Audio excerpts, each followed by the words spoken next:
అయ్యా, ముఖ్యమంత్రి చంద్రబాబు నాయుడు గారు, ఉప ముఖ్యమంత్రి పవన్ కళ్యాణ్ గారు, మీ కూటమి ప్రభుత్వం అధికారంలోకి వచ్చాక ఈ కొద్ది కాలంలో కాశీనాయన జ్యోతి క్షేత్రంలో ఇప్పటికీ 3 సార్లు కూల్చివేతలు జరిగాయి.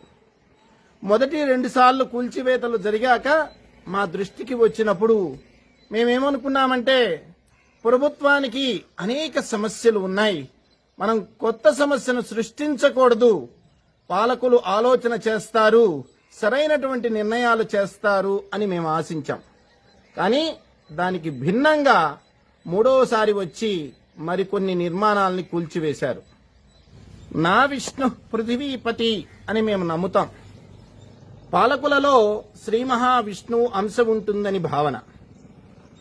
అంటే శ్రీ మహావిష్ణువు అంటే స్థితికారుడు అని, పోషించేవాడు, పాలించేవాడు, సంరక్షించేవాడు అని మేము నమ్ముతాం. పాలకులుగా ప్రజల్ని పోషించి సంరక్షించాల్సిన బాధ్యత మీదే. అయితే కడుపున పుట్టినటువంటి బిడ్డలు పట్టించుకోకపోతే, అన్నం పెట్టకపోతే ఆశ్రయం ఇచ్చి వాళ్ళకి అన్నం పెట్టి పోషిస్తున్నటువంటి కాశీనాయన క్షేత్రం మీరు చేయాల్సిన పని చేస్తుంది అని మీకేమైనా కోపం వచ్చిందేమో మాకు అర్థం కాలేదు. అయ్యా, మీరు కూలగొడుతుంది కేవలం నిర్మాణాలని మాత్రమే అని మీరు అనుకుంటున్నారేమో, మాకు తెలియటం లేదు. కానివ్వండి, మీరు కూలగొడుతుంది కేవలం నిర్మాణాలని మాత్రమే కాదు బాబు. కన్నబిడ్డలు భోజనం పెట్టకపోతే అన్నమో రామచంద్ర అని అలమటించకుండా ఆ వృద్ధుల్ని అక్కున చేర్చుకుని అన్నం పెట్టుతున్నటువంటి ఓ మహావృక్షాన్ని మీరు కూలగొడుతున్నారు. ఏ కులం వాళ్ళు వచ్చారు, ఏ ప్రాంతం నుండి వచ్చారు, ఏ మతం వాళ్ళు వచ్చారు అని చూడకుండా అందరినీ అక్కున చేర్చుకుని భోజనం పెట్టేటువంటి జ్యోతి క్షేత్రాన్ని కూల్చడం ద్వారా ఓ సమతా కేంద్రాన్ని విచ్ఛిన్నం చేస్తున్నాము అనే ఆలోచన మీకు కలగలేదా? ఆలోచన చేయండి. అయ్యా చంద్రబాబు నాయుడు గారు, గతంలో మీరు అధికారంలో ఉన్నప్పుడే మీ హయాంలోనే జ్యోతి ఉన్నటువంటి ఆ మండలానికి కాశీనాయన మండలం అని నామకరణం చేశారు. కాశీనాయన మండలంలో కాశీనాయన పేరు ఉండవచ్చు, కానీ కాశీనాయన క్షేత్రం ఉండకూడదు అని మీకేమన్నా అనిపించిందా? మాకు తెలియచేయండి. అయ్యా పవన్ కళ్యాణ్ గారు, మీరంటే మాకు గౌరవం. మీ ఆవేశం వెనుక నిజాయితీ ఉంటుంది, ఆలోచన ఉంటుంది అని మేము నమ్ముతాం. ధార్మిక మండలి ఏర్పాటు చేస్తాం, ఈ ధర్మాన్ని సంరక్షిస్తాం, దేవాలయాలను, ఆశ్రమాలని పరిరక్షిస్తాం లాంటి మాటలు మీ నుండి వచ్చినప్పుడు మేము పొంగిపోయాం. కానీ మీరు ఆధిపత్యం వహిస్తున్నటువంటి శాఖ నుండే జ్యోతి క్షేత్రాన్ని కూల్చివేయాలనేటువంటి విషయం, ఆదేశాలు రావటం మాకు అత్యంత బాధను కలిగిస్తుంది. అసెంబ్లీ సమావేశాలు జరుగుతున్నటువంటి ఈ సందర్భంలోనే ఈ దాష్టికం చోటు చేసుకోవటం చాలా బాధాకరమైనటువంటి విషయం. ఏమి రాయలసీమ ఎమ్మెల్యేలను కానీ, ఎంపీలను కానీ, మంత్రులను కానీ మీరు పిలిపించుకుని మాట్లాడారా? కనీసం వారైనా మీ దగ్గరకు వచ్చి మీకు విషయం తెలియచేశారా లేదా? మాకైతే తెలియదు, సామాన్య ప్రజలకు తెలియాలి.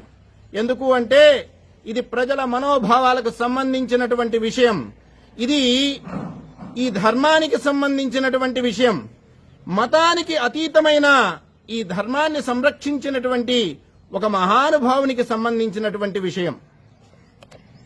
ఇటువంటి విషయంలో ప్రజల అభిప్రాయాలేమిటని కానీ, ఈ ప్రాంతంలో ప్రాతినిధ్యం వహిస్తున్నటువంటి ప్రజాప్రతినిధుల అభిప్రాయాలేమిటని కానీ కనీసం తెలుసుకున్నారా పవన్ కళ్యాణ్ గారు?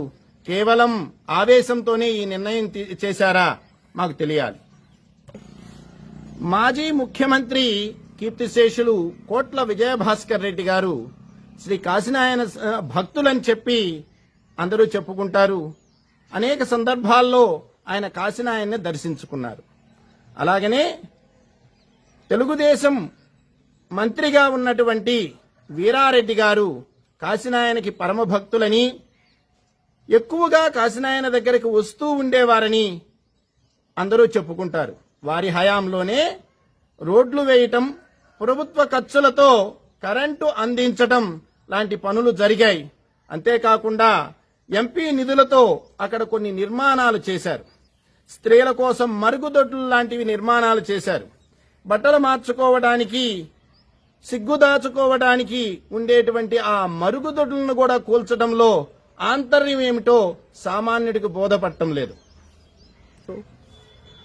ఈ కూల్చివేతల ద్వారా కోట్ల విజయభాస్కర్ రెడ్డి గారు కానివ్వండి, లేదా వీరారెడ్డి గారు కానివ్వండి, గత 30 సంవత్సరాల నుండి ఉన్నటువంటి ప్రభుత్వాలు కానివ్వండి, గతంలో మీ ప్రభుత్వం కానివ్వండి, తప్పులు చేశాయి, తప్పు చేసింది అని ప్రజలకు మీరు చెప్పాలనుకుంటున్నారా?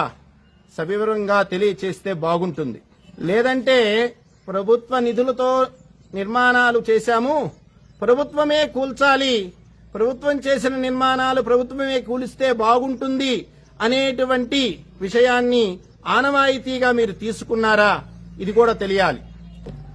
అయ్యా, ఇది భక్తుల మనోభావాలకు సంబంధించినటువంటి విషయం. రాయలసీమ ప్రాంతాన్ని తీవ్రంగా ప్రభావితం చేసేటువంటి అంశం. కాశీనాయనకు కులం లేదు, మతం లేదు. కులాతీతంగా, మతాతీతంగా వ్యవహరించిన కాశీనాయన కులాన్ని మీరు చూస్తున్నారేమో, ఆయన మతాన్ని మీరు చూస్తున్నారేమో అనే ఆలోచన సామాన్య ప్రజలకు కలుగుతుంది. దానితోనే ఇవి చేస్తున్నారేమో అని కొంతమంది మాట్లాడుకుంటూ ఉన్నారు. ప్రభుత్వానికి చెడ్డ పేరు రాకూడదు అని, ఉన్న సమస్యలకు మరొక సమస్యను జోడించకూడదని మేము ఇంతకాలం ఆలోచన చేశాం. ప్రజాక్షేత్రంలో ఇది ఉద్యమంగా పరిగణించక ముందే సరైనటువంటి ఆలోచన చేయండి, సరైనటువంటి చర్యలు తీసుకోండి, కాశీనాయన క్షేత్రాన్ని కాపాడండి. జై శ్రీరామ్, భారత్ మాతా కీ జై.